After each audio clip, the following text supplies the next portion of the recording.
नमस्ते। आज के इस एक्सप्लेनर में हम एक बहुत ही दिलचस्प लेकिन दिल को छू लेने वाली साहित्यिक यात्रा पर निकलने वाले हैं। हम बात कर रहे हैं अरुण और मीरा की। ये महज एक कहानी नहीं है, बल्कि इंसानी रिश्तों की जटिलताओं और उनके टूटने जुड़ने का एक गहरा अध्ययन है, जिसे आज हम डिकोड करेंगे। तो चलिए, बिना किसी देरी के इस खूबसूरत और थोड़े से भावुक कर देने वाले विश्लेषण की शुरुआत करते हैं। तो चलिए सीधे इसी डायलॉग से शुरुआत करते हैं। मैं चीजें तोड़ देती हूं अरुण, अच्छी चीजें। जरा सोचिए इस बारे में।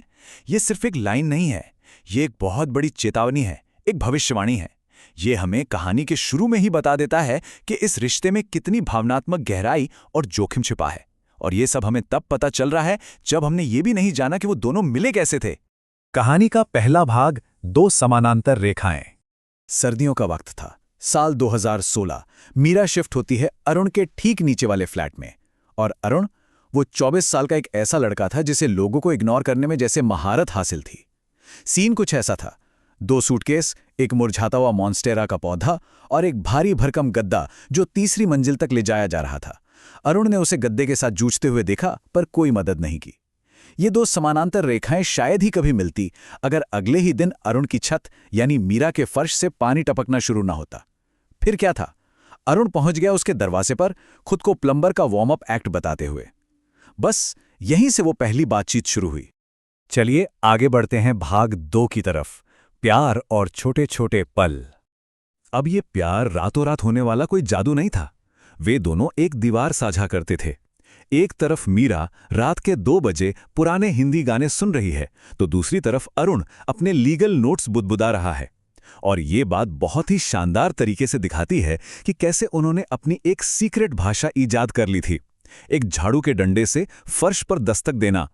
3 दस्तक का मतलब था, क्या तुम जाग रही हो? और 2 दस्तक का जवाब होता था, बिल्कुल, ऊपर आ जाओ। ये साधारण सा कोड कोई मजाक नहीं था। ये उनके रिश्ते का सबसे मजबूत इमोशनल थर्मामीटर बन गया था। और वो बैल्कनी वाली रातें सच में बेहद खास थीं। कड़ाके की ठंड, बस एक कंबल और मीरा के हाथ में एक बिना जली हुई सिगरेट। वहीं पर अरुण ने अपनी बहुत ही एम्बिशियस एक्स मंगेतर नैना के बारे में बात की और मीरा ने अपने पेट पेंटिंग के काम के बारे में बताया। और फिर उनका पहला किस, जिसमें चाय का स्वाद था और थोड़ी सी झिझक भी। ये वो मोमेंट था जब वो दोनों समानांतर रेखाएं आखिरकार झुककर एक दूसरे से मिल गईं। अब ये 2.5 का नंबर देखकर शायद आपके मन में ये सवाल आ रहा हो कि ये क्या है। खैर, ये कोई मैथ का प्रॉब्लम नहीं है। संडे की सुबह जब ऑमलेट बनता था तो मीरा को 3 अंडे चाहिए होते थे और अरुण को 2, तो उनका कॉम्प्रोमाइज क्या हुआ? 2.5 अंडे। मतलब प्रैक्टिकली ये तो इम्पॉसिबल है ना। लेकिन यही असंभव सी चीज उनके बढ़ते हुए घरेलू प्यार और आपसी समझ की सबसे प्यारी निशानी थी। क्योंकि प्यार कोई बहुत बड़ा धमाका नहीं था, ये बस एक दूसरे की छोटी छोटी आदतों को अपनाने का नाम था। हफ्ते में 2 बार फ्रिज में चाबियां भूल जाना, माइग्रेन की दवाओं को बाथरूम में सही जगह पर रखना, और फिर 2 बालकनी वाला एक नया फ्लैट लेना। और वो प्रपोजल रात के 3 बजे एक प्लास्टिक की बबल गम रिंग के साथ। फिर अक्टूबर में उन्होंने बहुत ही सादगी से कोर्ट मैरिज कर ली, जिसका सेलिब्रेशन सिर्फ बिरयानी और विस्की के साथ हुआ। बिल्कुल सिंपल और परफेक्ट। लेकिन इस पूरी खुशी के बीच मीरा ने एक बहुत ही गहरी बात कही। अगर हम खत्म हो जाएं तो वादा करो कि तुम अच्छे पलों को याद रखोगे। इस एक लाइन ने जैसे सब कुछ रोक दिया।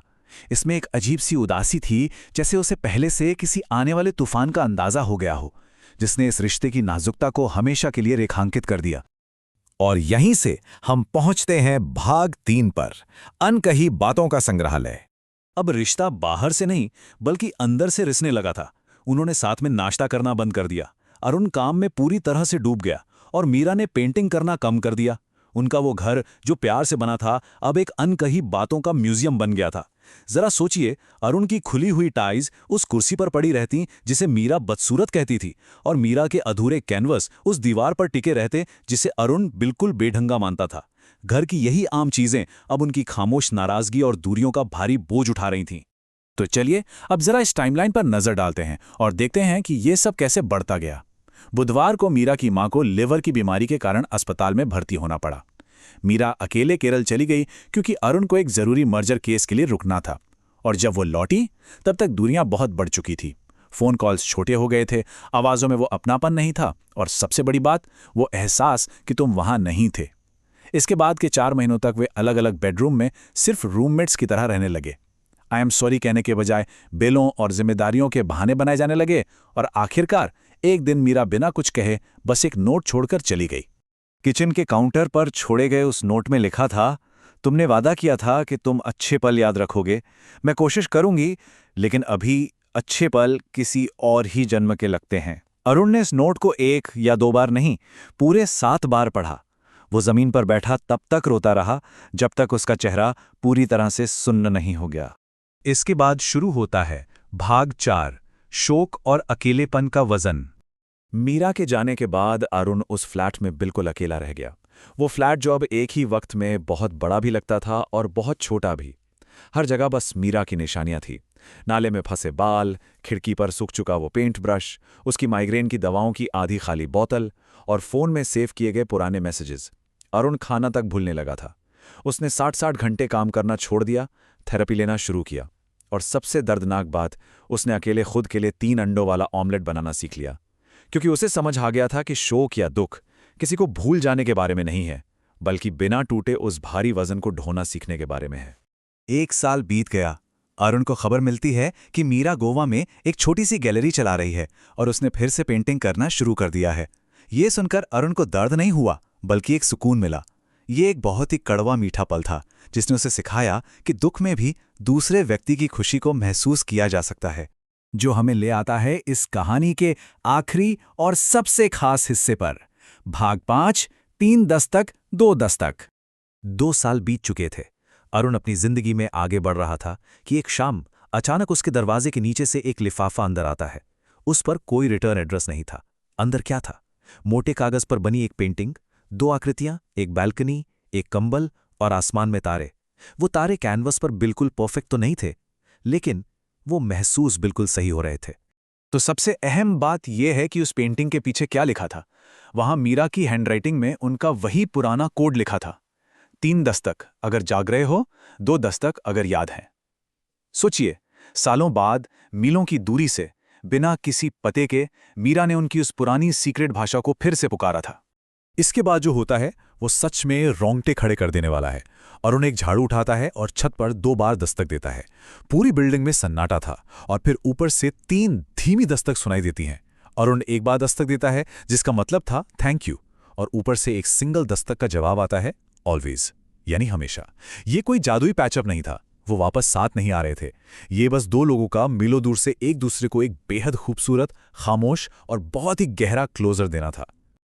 और अंत में ये कहानी हमें एक बहुत बड़े सवाल के साथ छोड़ जाती है।